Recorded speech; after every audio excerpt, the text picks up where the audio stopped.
UGC जो आजकल बहुत ज़्यादा चर्चाओं में है, जो कुछ लोगों के हक की बात है और कुछ लोगों की ये बहुत ज़्यादा चुभ भी रहा है।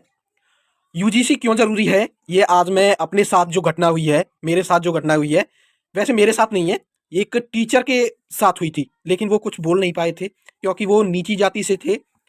एक टीचर थीं, लेडी, मैं जिस स्कूल में पढ़ता था, वहाँ के जो मनुवादी बच्चे थे, वो उस टीचर को उसकी जाति से बुलाते थे। मतलब जैसे ही टीचर पढ़ा के क्लास से बाहर निकल गईं और फिर जो मनुवादी बच्चे थे, वो उन्हें चमरिया चमरिया कह के बुलाते थे। ये मध्य प्रदेश की बात है। मैं जब 11वीं क्लास में था, तो वहाँ पर एक मैडम थी शेड्यूल कास्ट से, चमार समाज से, यानी हमारे समाज से। तो वहाँ के जो उस गाँव के जो मनुवादी बच्चे थे, उस स्कूल में उनकी संख्या ज़्यादा थी, तो वहाँ पे वो पढ़ते थे। तो जब भी टीचर आती थीं या ऑफ़िस में बैठती थीं, तो जो मनुवादी घटिया मानसिकता के लोग थे, जो बच्चे थे, जो उस स्कूल में पढ़ते थे, तो वो उस टीचर को बस हमेशा, हमेशा चमरिया, चमरिया कह के बुलाते थे। मैंने नोटिस किया था वैसे, ये सिर्फ़ उन्हें ही बुलाते थे और किसी को नहीं।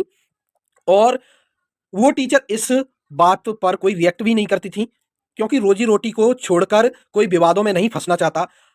हालाँकि वो अगर चाहती थीं, तो उन पर केस भी करा सकती थीं, लेकिन उन्होंने नहीं किया। तो जो लोग यूजीसी का विरोध कर रहे हैं, तुम्हारी मानसिकता बता रही है कि आप लोग एससी, एसटी, ओबीसी के साथ यही करना चाहते हो। आप लोगों को बुरा ये इसी वजह से लग रहा है, क्योंकि अब आप लोग ये खुलकर नहीं बोल पाओगे कि ओ चमरिया, ओ फलाना-ढिमकाना। तो इन लोगों की मानसिकता समझ सकते हो, जब ये लोग किसी अध्यापक यानी किसी टीचर को नहीं छोड़ पा रहे हैं, ये घटिया मानसिकता में उसको भी खींच रहे हैं, तो ये किसी बच्चे को कैसे छोड़ सकते हैं? तो तुम्हारी मानसिकता बता ही रही है कि आप लोग हमेशा से ही एससी, एसटी, ओबीसी वालों को घटिया हरकतों में दबाना चाहते हो। आप उन्हें कभी उठना उठना नहीं देने चाहते मतलब।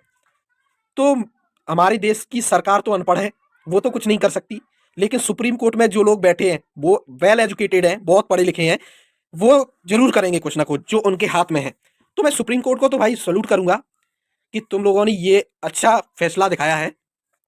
लेकिन जो लोग इसका विरोध कर रहे हैं, उनकी मानसिकता पता चल रहा है कि जो कल हिंदू मुस्लिम जो हिंदू-हिंदू भाई-भाई के नारे लगा रहे थे, वो आज तुम्हारी मानसिकता पता चल गई। और जो ओबीसी वाले इनका हमेशा से सहयोग देते थे, तो आज देख लो भाई, जैसे ही हम लोगों को हक मिला, तुम हिंदुओं से बाहर, ठीक? तुम एकदम बर्बाद हो चुके हो, इनकी नज़रों में खटक चुके हो। तुम सिर्फ़ एक प्यादे थे, जो ये लोग तुम्हें यूज़ करते थे। समझ रहे हो? तो हमेशा प्यादा बनकर मत रहो, थोड़ा जागृत हो जाओ। ये ज़रूरी है हमारे हक की लड़ाई के लिए। ये देश हमारा है, कोई बाहर से आया हुआ हम पर हक नहीं